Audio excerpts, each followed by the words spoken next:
छत्तीसगढ़ के गवर्नर श्रीमान विश्वभूषण हरिचंदन जी, मुख्यमंत्री श्रीमान भूपेश बघेल जी, केंद्रीय मंत्रिपरिषद के मेरे सहयोगी भाई नितिन गडकरी जी, मनसुख मांडविया जी, रेणुका सिंह जी, राज्य के उप मुख्यमंत्री श्रीमान टी.एस. सिंहदेव जी, भाई श्री रमन सिंह जी, अन्य महानुभाव, देवी और सज्जनों, छत्तीसगढ़ की विकास यात्रा में आज का दिन बहुत ही महत्वपूर्ण है, बहुत बड़ा है। आज छत्तीसगढ़ को 7,000 करोड़ रुपए से अधिक की परियोजनाओं का उपहार मिल रहा है। ये उपहार इंफ्रास्ट्रक्चर के लिए हैं, कनेक्टिविटी के लिए हैं। ये उपहार छत्तीसगढ़ के लोगों का जीवन आसान बनाने के लिए हैं, यहाँ की स्वास्थ्य सेवाओं को बेहतर बनाने के लिए है। भारत सरकार के इन प्रोजेक्ट से यहाँ रोजगार के अनेकों नए अवसर भी बनेंगे। यहाँ के धान किसानों, खनिज संपदा से जुड़े उद्यमियों और टूरिज्म को भी इन प्रोजेक्ट से बहुत लाभ मिलेगा।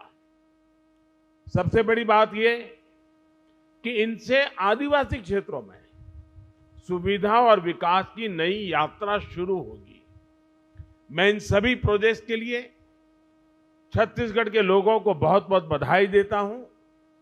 साथियों, भारत में हम सभी का दशकों पुराना अनुभव यही है कि जहां इंफ्रास्ट्रक्चर कमजोर रहा, वहां विकास भी उतनी ही देरी से पहुंचा। इसलिए आज भारत उन क्षेत्रों में अधिक इंफ्रास्ट्रक्चर विकसित कर रहा है जो विकास की दौड़ में पीछे रह गए। इंफ्रास्ट्रक्चर यानी लोगों के जीवन में आसानी, इंफ्रास्ट्रक्चर यानी व्यापार कारोबार में आसानी, इंफ्रास्ट्रक्चर यानी रोजगार के लाखों नए अवसरों का निर्माण और इंफ्रास्ट्रक्चर यानी तेज विकास। आज भारत में किस तरह आधुनिक इंफ्रास्ट्रक्चर विकसित हो रहा है, यहां छत्तीसगढ़ में भी नजर आता है। पिछले 9 वर्षों में छत्तीसगढ़ के हजारों आदिवासी गांवों में प्रधानमंत्री ग्रामीण सड़क योजना के तहत सड़कें पहुंची हैं। भारत सरकार ने यहां करीब 3,500 किलोमीटर लंबी नेशनल हाईवे की परियोजनाएं स्वीकृत की हैं। इसमें से लगभग 3,000 किलोमीटर की परियोजनाएं पूरी भी हो चुकी हैं। इसी कड़ी में आज रायपुर कोड़ेबोड़ और बिलासपुर पथरापाली हाईवे का लोकार्पण हुआ है।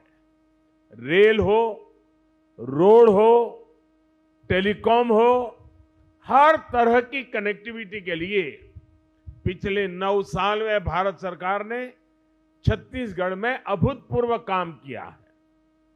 साथियों, आधुनिक इंफ्रास्ट्रक्चर का एक और बहुत बड़ा लाभ है जिस पर उतनी चर्चा नहीं हो पाती। आधुनिक इंफ्रास्ट्रक्चर का संबंध सामाजिक न्याय से भी है।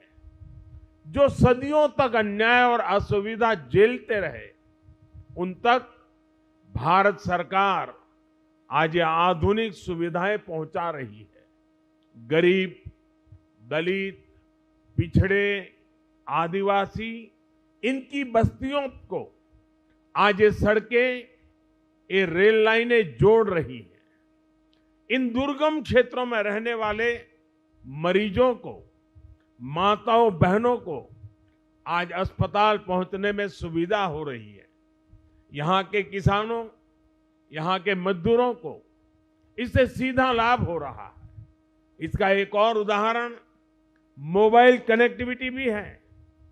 9 साल पहले छत्तीसगढ़ के 20% से ज्यादा गांवों में किसी तरह की मोबाइल कनेक्टिविटी नहीं थी। आज ये घटकर लगभग 6% रह गई है।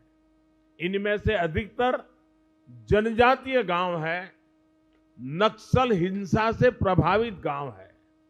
इन गांवों को भी अच्छी 4G कनेक्टिविटी मिले, इसके लिए भारत सरकार 700 से अधिक मोबाइल टावर लगवा रही है।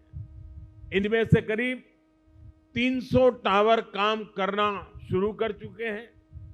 जिन आदिवासी गांवों में पहुंचते ही पहले मोबाइल सन्नाटे में आ जाते थे, आज उन्हीं गांवों में मोबाइल की रिंगटोन बज रही है। मोबाइल कनेक्टिविटी पहुंचने से कितने ही कामों में अब गांव के लोगों को मदद मिल रही है। और यही तो सामाजिक न्याय है, और यही तो सबका साथ सबका विकास है। साथियों, आज छत्तीसगढ़ 2 इकोनॉमिक कॉरिडोर से जुड़ रहा है। रायपुर धनबाद इकोनॉमिक कॉरिडोर और रायपुर विशाखापट्टनम इकोनॉमिक कॉरिडोर इस पूरे क्षेत्र का भाग्य बदलने वाले हैं। ये आर्थिक गलियारे उन आकांक्षी जिलों से होकर गुजर रहे हैं जिन्हें कभी पिछड़ा कहा जाता था, जहां कभी हिंसा और अराजकता हावी थी। आज उन्हीं जिलों में भारत सरकार की कमान में विकास की नई गाथा लिखी जा रही है। आज जिस रायपुर विशाखापट्टनम इकोनॉमिक कॉरिडोर पर काम शुरू हुआ है, वो इस क्षेत्र की एक नई लाइफलाइन बनने वाली है। इस कॉरिडोर से रायपुर और विशाखापट्टनम के बीच का सफर आधा हो जाएगा। 6 लेन की ये सड़क धमतरी की धान बेल्ट, कांकेर की बॉक्साइट बेल्ट और कोड़ा गांव के हस्तशिल्प की समृद्धि को देश के अन्य हिस्सों में जोड़ने का प्रमुख मार्ग बनेगी। और मुझे इसकी एक और खास बात बहुत अच्छी लगी। ये सड़क वन्य जीव क्षेत्र से गुजरेगी, इसलिए इसमें वन्य जीवों की सहूलियत के लिए टनल और एनिमल पासेस भी बनाए जाएंगे। दिल्ली राजहरा से जगदलपुर रेल लाइन हो, अंतागढ़ से रायपुर के लिए सीधी ट्रेन सेवा हो, इससे भी यहां के दूर सुदूर के क्षेत्रों में आना जाना और आसान हो जाएगा। साथियों, भारत सरकार का कमिटमेंट है कि जहां प्राकृतिक संपदा है वहीं नए अवसर बने, वहीं ज्यादा से ज्यादा उद्योग लगे। इस दिशा में भारत सरकार ने जो प्रयास बीते 9 वर्षों में किए हैं, उनसे छत्तीसगढ़ में औद्योगिकरण को नई ऊर्जा मिली है। भारत सरकार की नीतियों से छत्तीसगढ़ के पास राजस्व के रूप में अधिक पैसा भी पहुंचा है।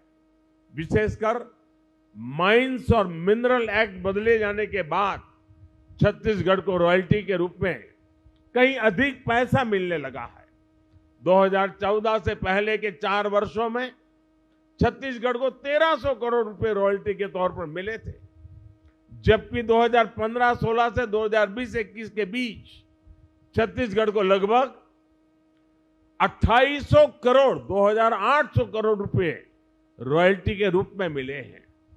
डिस्ट्रिक्ट मिनरल फंड की राशि बढ़ने से उन जिलों में विकास का काम तेज हुआ है जहां खनिज संपदा है।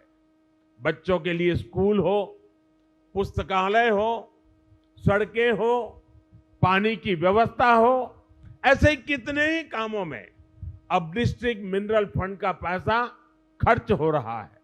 साथियों, केंद्र सरकार के एक और प्रयास का छत्तीसगढ़ को बहुत लाभ हुआ है। भारत सरकार के प्रयासों से छत्तीसगढ़ में 1,60 लाख से ज्यादा जनधन बैंक खाते खोले गए हैं। आज इन बैंक खातों में 6,000 करोड़ रुपए से अधिक जमा है। ये उन गरीब परिजनों, उनके परिवारजनों, किसानों श्रमिकों का पैसा है जो पहले यहां वहां अपने पैसा रखने के लिए मजबूर थे। आज इन जनधन खातों की वजह से गरीबों को सरकार से सीधी मदद मिल पा रही है। छत्तीसगढ़ के युवाओं को रोजगार मिले, वो स्वरोजगार करना चाहे तो दिक्कत ना हो, इसके लिए भी भारत सरकार निरंतर काम कर रही है। मुद्रा योजना के तहत 40,000 करोड़ रुपए से अधिक की मदद छत्तीसगढ़ के युवाओं को दी गई है। ये पैसे भी बिना गारंटी को दिए गए हैं। इस मदद से बड़ी संख्या में छत्तीसगढ़ के गांवों में हमारे आदिवासी युवक युवतियों ने, गरीब परिवार के युवाओं ने अपना कुछ काम शुरू किया है। भारत सरकार ने कोरोना काल में देश के छोटे उद्योगों को मदद देने के लिए भी लाखों करोड़ रुपए की एक विशेष योजना चलाई है। इस योजना के तहत छत्तीसगढ़ के करीब 2 लाख उद्यमों को लगभग 5,000 करोड़ रुपए की मदद मिली है। साथियों, हमारे देश में पहले कभी किसी सरकार ने हमारे रेहड़ी पटरी वालों की, ठेले वालों की सुध नहीं ली। इनमें से ज्यादातर लोग गांवों से ही तो जाकर शहरों में ये काम करते हैं। हर रेहड़ी पटरी और ठेले वाले को भारत सरकार अपना साथी समझती है। इसलिए हमने पहली बार उनके लिए पीएम स्वनिधि योजना बनाई। बिना गारंटी के उन्हें ऋण दिया। छत्तीसगढ़ में इसके भी 60,000 से ज्यादा लाभार्थी है। गांवों में मनरेगा के तहत भी पर्याप्त रोजगार मिले, इसके लिए भी छत्तीसगढ़ को 25,000 करोड़ रुपए से ज्यादा भारत सरकार ने दिए हैं। भारत सरकार का ये पैसा गांवों में श्रमिकों की जेब में पहुंचा है। साथियों, थोड़ी देर पहले यहां 75 लाख लाभार्थियों को आयुष्मान कार्ड दिए जाने की शुरुआत हुई है। यानी मेरे इन गरीब और आदिवासी भाई बहनों को हर साल 5 लाख रुपए तक के मुफ्त इलाज की गारंटी मिली है। छत्तीसगढ़ के 1,500 से ज्यादा बड़े अस्पतालों में वो अपना इलाज करा सकते हैं। मुझे संतोष है कि गरीब, आदिवासी, पिछड़े, दलित परिवारों का जीवन बचाने में आयुष्मान योजना इतना काम आ रही है।